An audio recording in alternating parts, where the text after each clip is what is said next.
Welcome to the Sex, Money, and Real Estate Podcast, the show for real estate couples about how to close more deals in the bedroom.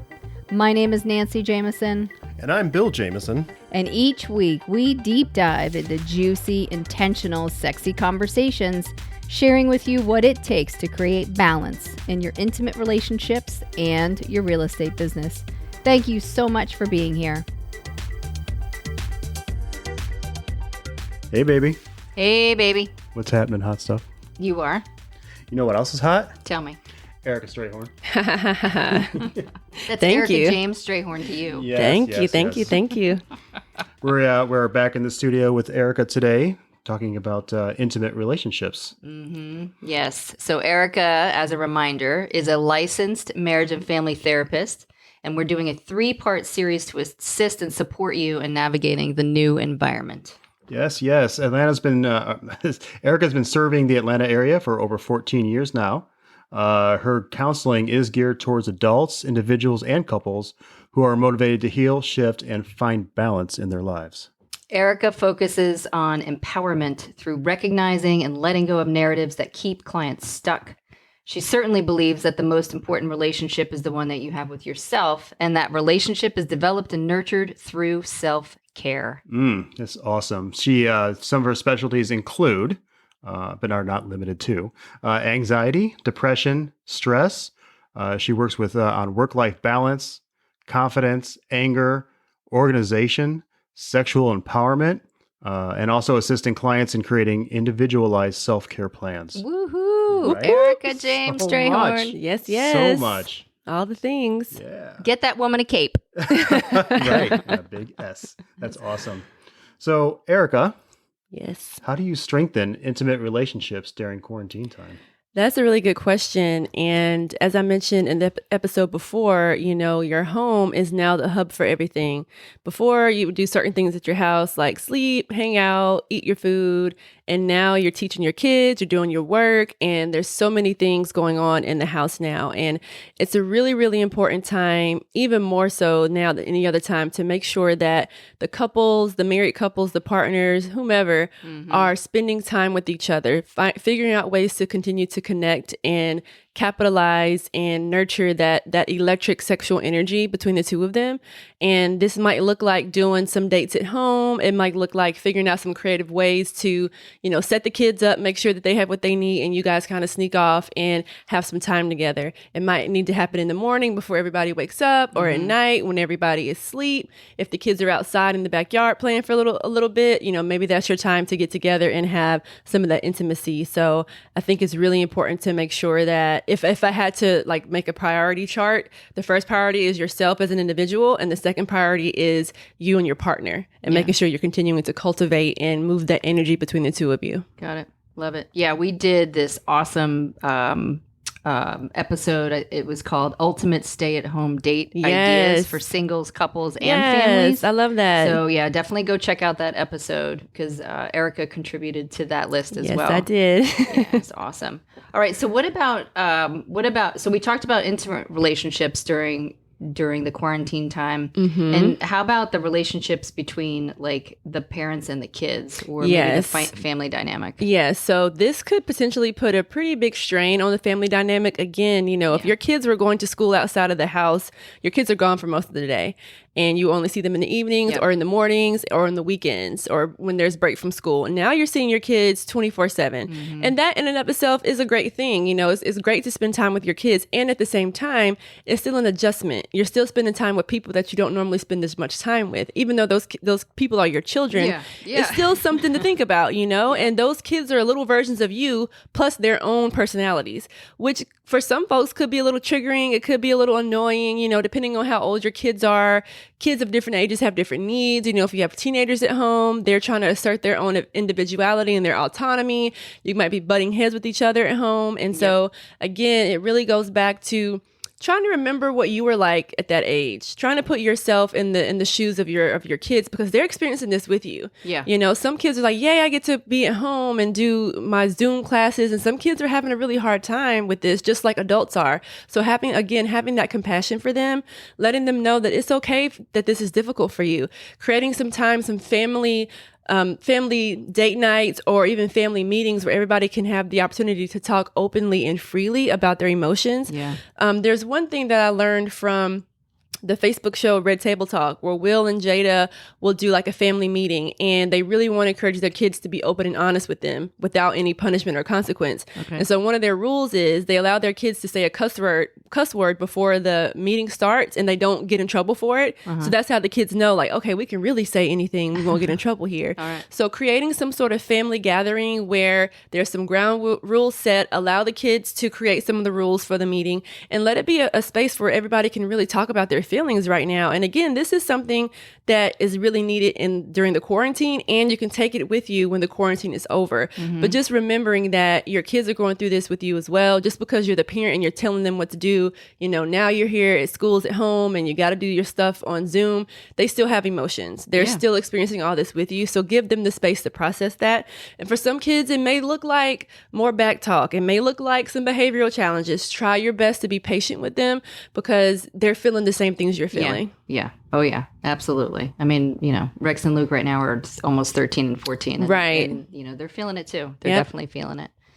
So you bring up a great, and I'm just going to ask this question because I'm curious, is how do you deal with pet peeves? Like, I mean, pet peeves. I'm noticing a lot more. Yes. But it's because we spend so much time together Absolutely. now. And so all of a sudden these things that really didn't bother me are bothering me. And so this is a personal question that I'm sure it'll benefit somebody else.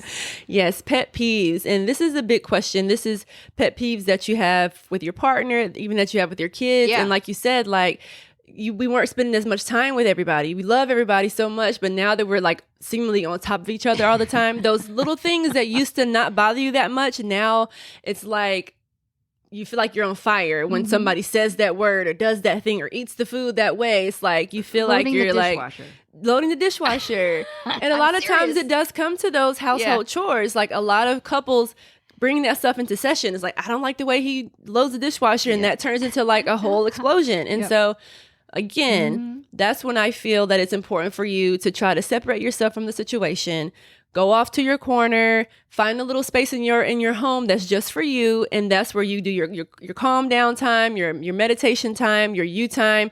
Just excuse me, everybody, I have to go. I'm going to go put myself in timeout, whatever you want to call it, and just take some deep breaths. Okay. And remember, this is temporary. Yes. Hopefully temporary.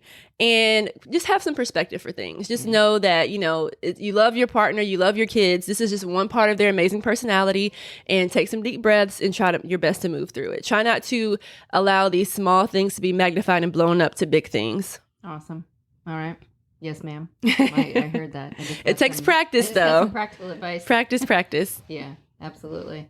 Okay, so inevitably, for some of us, they're actually sitting square in the middle of their confrontation. Like all the coping mechanisms have been removed. Absolutely. Most of the distractions have been removed. We're not out and about. And so how does a family cope with confronting conversations? That's a big one. And again, because everything is happening at the house, it feels like things are under a magnifying glass or under a microscope. So those small things or those things that were kind of underlying or kind of bubbling under the surface are now boiling over. Yep. So I think, again, like I said, using some tools of being compassionate, being patient, allowing people to speak openly and vulnerably. And this is also a time to call in your reinforcers. Call on those people that you really trust, people who are part of your community. Calling them on the phone, having a Zoom call with them, and allowing them to support you through this, because we cannot do this alone. Even in a family, the family unit cannot do this alone.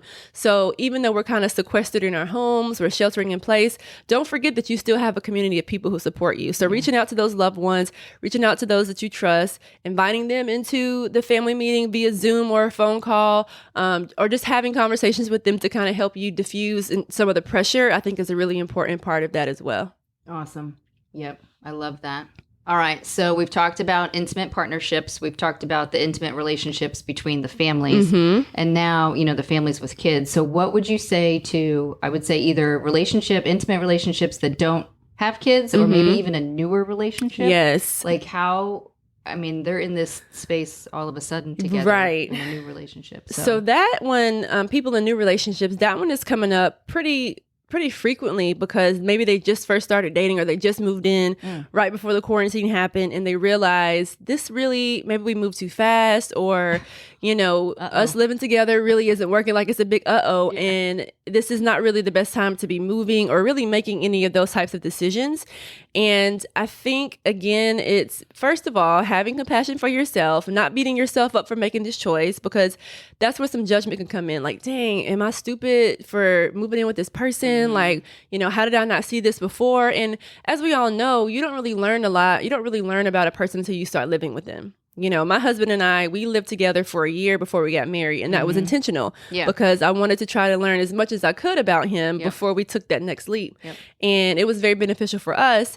And I was open to it going the other way. Like if we moved in with each other and we started to learn things about each other that were not compatible, maybe this was not going to the next step is not the smartest option. So allowing yourself to think of this as an experiment and be open to what you learn every single day from yourself and your partner. And again, not judging yourself, not beating yourself up for making a quote unquote wrong or bad decision. And, trying to be patient, thinking of every day as a new day, taking it one day at a time. Yep. I love that. Gratitude too. Gratitude. Absolutely. Gratitude. So much gratitude. Yeah. A lot of the practice of gratitude. Oh my goodness. Beautiful. Well, I mean, is there anything else on intimate relationships? How to strengthen during, and I'm going to circle back around real quick too, is because yes, the question originally posed is how to strengthen intimate relationships during quarantine time. And yet this is really all about after quarantine time. Absolutely. Also, because quarantine time is just a circumstance. It's just a circumstance. It's just a moment. Yep. And exactly. So again, I think this is a really beautiful moment as well, and a moment to have some gratitude because it is creating the space for people to be more creative in general. So more creative with your schedules, more creative with the way you run your home, more creative with the way that you interact with your partners and your kids, and kind of letting go of some of the rigidity or some of the confines of the scheduling the way it was before. Yeah. And being more flexible with it and being more flow and really getting back to the basics. Like I'm seeing so many families take walks together, playing card games, cooking together, creating recipes with each other. And those are the things that I really want people to remember, like doing puzzles together. Yep. That kind of stuff can really enrich the relationship and kind of diffuse the situation a little bit and take some of the pressure off, as well as taking breaks from technology. Yeah. If you're playing a card game or you're doing a family scavenger hunt in the house, you don't have your phone on you. Yep. And so you really get to be in the energy of those people who you love and almost like reinvigorate all the relationships, not just the couple, but with the kids as well. And those are things that I'm really hoping that people take from this into the next phase of whatever this quarantine is going to look like. Yeah. Well, that's perfect. I mean, that's exactly what we're talking about tomorrow is how to reintegrate into, absolutely. And I don't necessarily jive with this phrase, but like the new normal. Like, I mean, it really, that's in theory what it is. Like, how do we reintegrate after the quarantine is lifted or the stay at home? So that's great. That's great. I'm feeling complete. I mean, unless there's something else that you want to add to the toolbox that you've already, I mean, this is like a giant, beautiful gift you just gave us. I would just remind people that, again, the most important relationship is one you have with yourself. And as long as you're focusing on you and loving on yourself and filling your own cup, then you can give to everyone else from the overflow. Awesome. That's perfect. Thank you very much. You're welcome. Thank you. All right, guys, that's all for today's episode of Sex, Money, and Real Estate. For questions for Erica, feel free to directly connect with her on Instagram at EJCounselingATL, EJCounselingATL, or of course, reach out to us at Sex, Money, Real Estate. And definitely tune in tomorrow for part 3, the reintegration process. That's where we continue this conversation. Awesome. Thanks so much for listening. It's a great life. Yes. And Bill says goodbye too.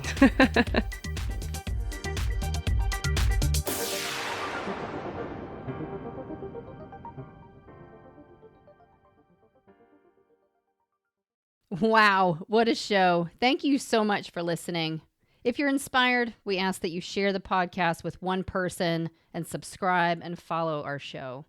I'm Nancy Jameson. And I'm Bill Jameson. And remember, it's a great life. Woo! Quick note about the Sex, Money, and Real Estate podcast. We are not doctors or licensed therapists. We are a joyous, abundant, and mature couple passionately sharing our story of growth around sex, money, and real estate. Our thoughts, opinions, and beliefs are our own, so please consult your doctor, healthcare provider, or your broker regarding any questions or issues you have related to your physical or mental health or specific state laws regarding your real estate business.